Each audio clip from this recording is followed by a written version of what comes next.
پورا بلا کو ہٹا کر اکرام کریں گے. بس تم یہ سب طے کر لو.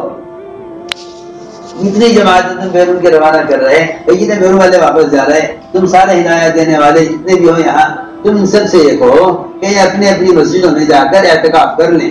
چاہے تمہیں ایک مسجد میں دو آدمی اعتکاف کروا لو، مگر مسجدوں میں یہ اعتکاف کرنے کا وقت ہے تاکہ اللہ رب العزت ان اعتکاف کرنے والوں پر رحم کھا کر یہ دیکھ لیں اللہ تعالیٰ کہ میرا بندہ میرے دروازے میں پڑا ہوا ہے.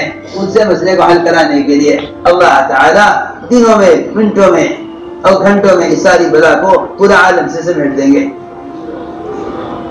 اور جتنا تم احتیاط کے نام سے ایک دوسرے سے بھاگو گے اور دعوت کا کام چھوڑو گے اور اجتماعی عبادات چھوڑو گے اور نوافل کی کثرت اور نوافل کا اہتمام چھوڑو گے، بس اتنا ہی تم بیماری کو بڑھانے والے بنو گے.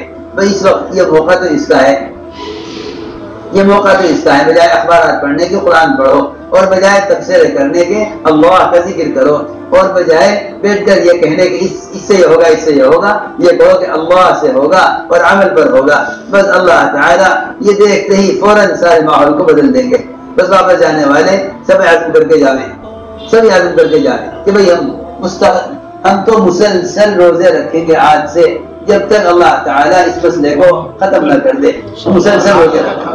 جتنے واپس جا رہے ہیں سب عزم کر کے جاؤ. ارے رمضان آ رہا، پورے مہینے روزے رکھو گے نہیں رکھو گے؟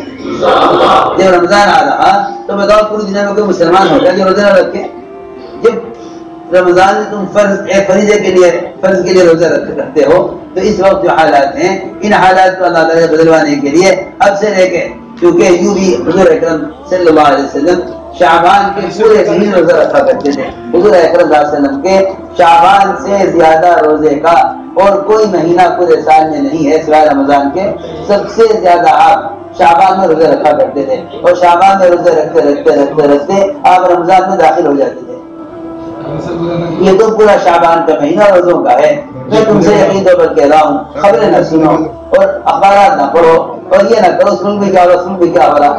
تمہیں ممالک کی خبریں دے دے کے شیطان مایوسی کی طرف لے جا رہا ہے.